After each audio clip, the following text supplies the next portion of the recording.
Today is October 21st, 2020. The 2020 presidential election, which takes place on November 3rd, 2020, is now just 13 days away from today. It is almost here, just a bit more than a week and a half from now, and we will finally start witnessing results come in for the Joe Biden versus Donald Trump presidential race. And I will be showing you my most recent prediction for the 2020 presidential election and who I think will win the presidential election. I will be going on a state by state basis, looking at each individual state and talking about how that state will vote, whether a state will vote for Donald Trump or for Joe Biden. Because the way the Electoral College works, which decides who wins the presidential election, it is based on who wins the right states. It doesn't necessarily matter who wins the national popular vote. What matters is that who wins the proper states. So we're going to go on a state by state basis, starting with the Democrats. So first, let's take a look at these northeastern states. Got Washington, D.C., Maryland, Delaware, New Jersey, Connecticut, Rhode Island, Massachusetts, and Vermont. All these northeastern states, they will definitely, I can say with almost 100% certainty, they will vote for Joe Biden come November 3rd. And you have New York, which is also 99% sure going to vote for Democrat. These are states, all of these northeastern states, these are states that have consistently, for the past several election cycles, they have voted for a Democratic candidate in every single presidential election. So I have almost no doubt in my mind that all of these states currently shaded in solid blue, they will vote for a Democratic candidate, in this case Joe Biden. Same with Illinois. Illinois has consistently voted for the Democratic candidate in previous election cycles, as with California, Oregon, and Washington. So we have that, plus Hawaii, which has its 4 electoral votes, bringing the Democrats, or Joe Biden specifically, to 182 electoral votes. So these are all the states, every state that I currently have shaded in. These are the states that I'm 100% sure will be won by Joe Biden come November 3rd. I guess I can also shade in Maine's 1st congressional district. I don't focus on the congressional districts that much because they don't really matter much for the election. They only have 1 electoral vote in the Electoral College, so whoever wins these congressional districts, it doesn't really change much.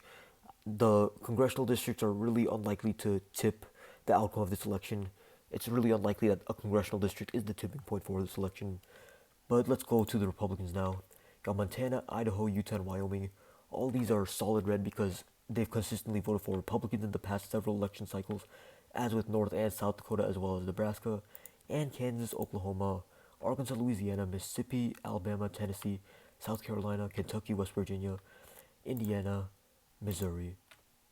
These are all states that consistently voted for Republicans in the past several election cycles, as with Alaska, which I for some reason forget all the time to shade in, probably because it's at the side of the map. These are all states that Trump easily won in 2016 by a margin of over 10 percentage points. And even if the margin is not necessarily 10 percentage points for all these states this time around, that's just how well Joe Biden's doing in this presidential election cycle. I'm still over 99% sure that Trump will win all of these states. I can tell you right now, it is almost impossible for Joe Biden to win any of these states currently shaded in, even with how well he's currently doing in the polls.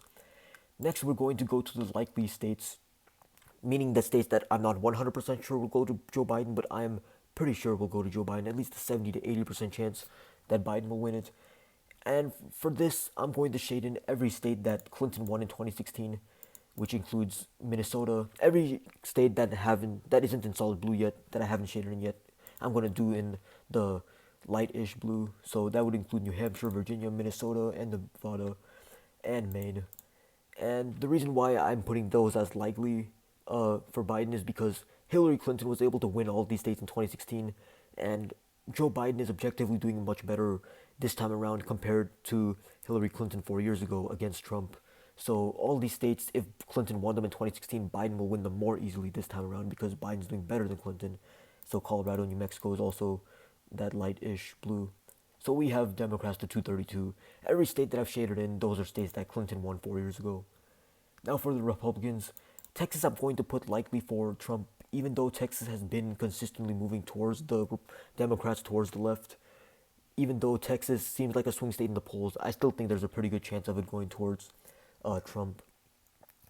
And besides Texas, honestly, this is the only state I can put as likely for Republicans because Iowa, Ohio, and Georgia, states I would have previously put likely Republican, Biden is doing so well this election cycle that I can't even put those as likely, because Biden actually has some chance of winning those states that is kind of substantial, that is kind of noteworthy. I can't really put those likely, but I'm going to put those in lean. So lean means that there's a bit over a 50% chance of Trump winning these states. If it's a lean red, it would mean that Trump has a bit over a 50% chance of winning these states. Lean blue means Biden has a bit over a 50% chance of winning these states.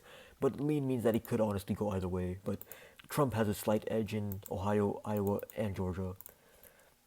So all these are lean red. Lean blue, I'll put all of the Rust Belt, Wisconsin, Michigan, and Pennsylvania. Pennsylvania accidentally put tilt, which we'll get to in a second, and Arizona. Arizona, Wisconsin, Michigan, Pennsylvania, all of those I think will go to Joe Biden, not by that much, but I think he can still, more likely not, he will win all those states. So if I'm putting a state in lean red or lean blue, that means that either Biden or Trump has around a 55 to 70% chance of winning that state. Maine, second district, we will get to in a second. I still think that Trump has a better chance of winning there, but we're going to get to the congressional districts now. So there's 2 congressional districts and 2 states left.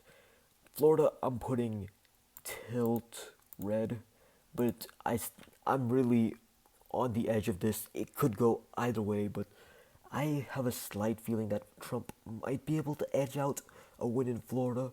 I may be completely wrong, though. Biden could easily win this state, but just because of the fact that Trump lives there, that might give him a slight advantage. I'm going to put tilt for Florida. Tilt means that Trump or Biden has a 50 to 55% chance of winning a certain state, meaning that it's almost completely neck and neck in those states, but one candidate just has a slight edge over the other. Same with North Carolina. I'm putting tilt Trump, meaning that Trump will barely edge out a win there in my prediction. Same thing with Maine's second congressional district. I think that Trump will not do nearly as well now as he did 4 years ago in this district, but I still think he will win this district, but probably by a narrow margin. I'm also going to put tilt for, actually I'll put lean for Nebraska's second congressional district. I don't really know much about these congressional districts. I'm mostly going off of polling data when I make the predictions for these 2 districts, but I think that based on the polling data, Maine's second district has a bit over a 50 chance of going for Trump, while Nebraska's second district has a bit more of a chance than Maine's second district. But that is it for my prediction, which leaves Joe Biden at 289 and Trump at 249. So according to my prediction model, Joe Biden will win this presidential election cycle, but I have a feeling that my prediction model doesn't give Joe Biden as many electoral votes as some other models may. That's mainly due to the fact that I'm kind of skeptical about Biden winning North Carolina and Florida. Even though he has a decent chance of winning either of those states, those could easily happen. That is definitely a possibility. I would not at all be surprised if Biden won both North Carolina and Florida. I still think that Trump will barely edge it out here. Just based on 2016 and based on 538.com and the poll numbers, I think that Trump could still win Florida and North Carolina. And there's a bit over a 50% chance that he does, in my opinion. That's it for my prediction, though. I hope you enjoyed this video. Hopefully this prediction wasn't too far off.